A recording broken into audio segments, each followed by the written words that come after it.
Amen, brother. All right. Good afternoon, everyone! I just want to thank each and every single one of you for being here. This is incredible and it means so much to me.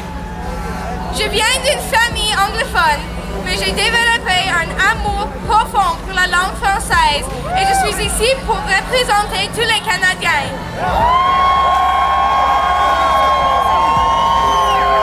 My name is Brooklyn, I'm 13 years old, and after attending last Saturday, I was so overwhelmed by the amount of people who showed up for this moment. I realized it wasn't just my crazy parents. The thing that stood out to me the most is how many people thanked me for being here to represent the youth and told me that they were here for me and my future. It got me thinking, what can I do to give back? And I realized that I need to be a voice for all youth whose voices have been smothered by their masks.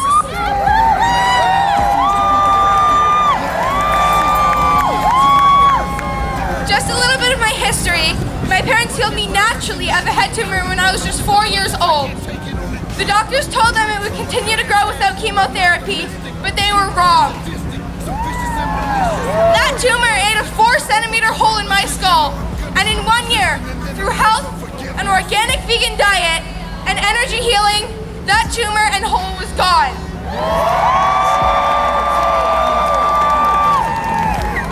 It took 6 months to shrink the tumor and 6 months to regrow my skull. So I learned from a very young age how powerful the body is, and I also learned that the medical system and their highly educated professionals are not always right.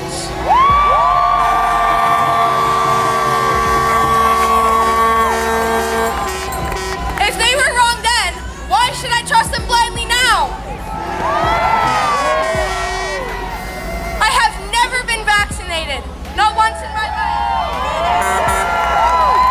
People always say, that's dangerous, or that's not good for your health. But I think the proof is in the pudding. I'm never sick, and my friends always are.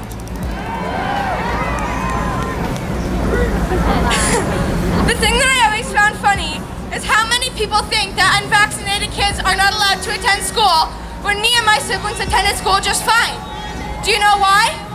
It's because my parents knew their rights and fought for them then, just like they are now. And that is why I'm here today.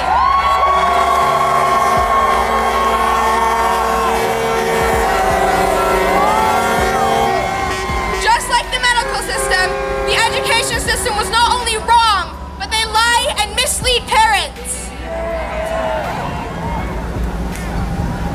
I think if I'd had chemotherapy and been vaccinated, my tumor might have had much more catastrophic results.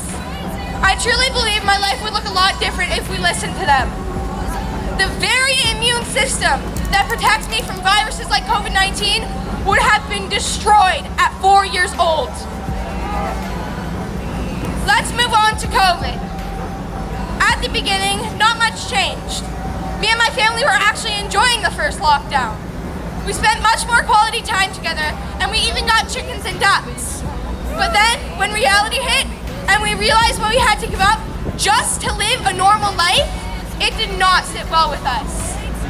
I can only speak for myself, but the thought of putting a mask over my face disgusts me.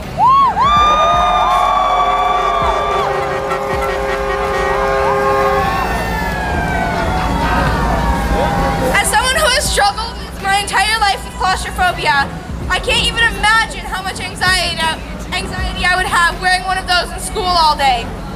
Not to mention the damage restricting oxygen would do to my long-term health. Bridget!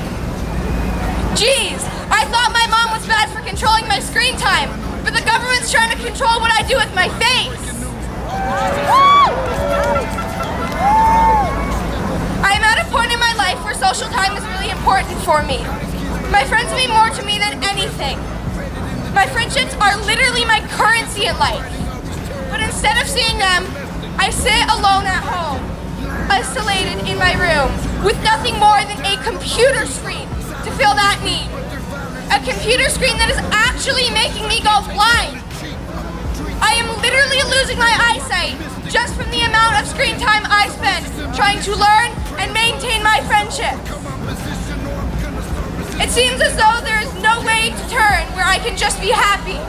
I'm stuck between sacrificing either my mental health or my physical health. Does that seem fair to you? How's a child supposed to choose? People are so afraid to die that they've just stopped living.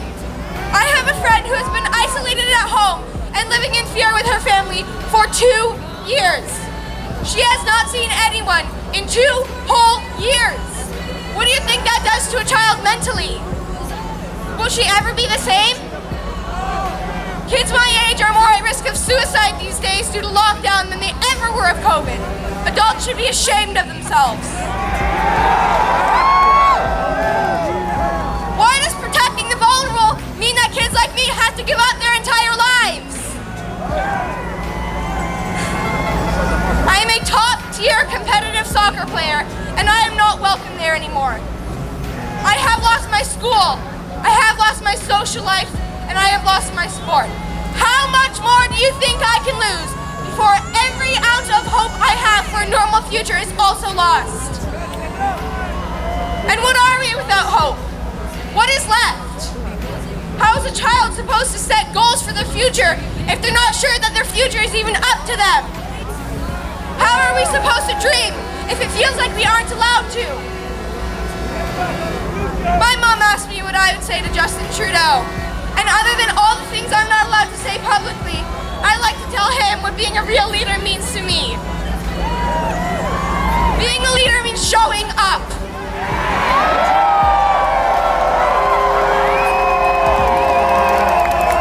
Having courage. Being brave. Standing up for what's right, even if it means sacrificing yourself. Your country needs you now more than ever. You have one chance to turn this around. So show up for your people and your country or step down as their leader because you are not worthy of that position.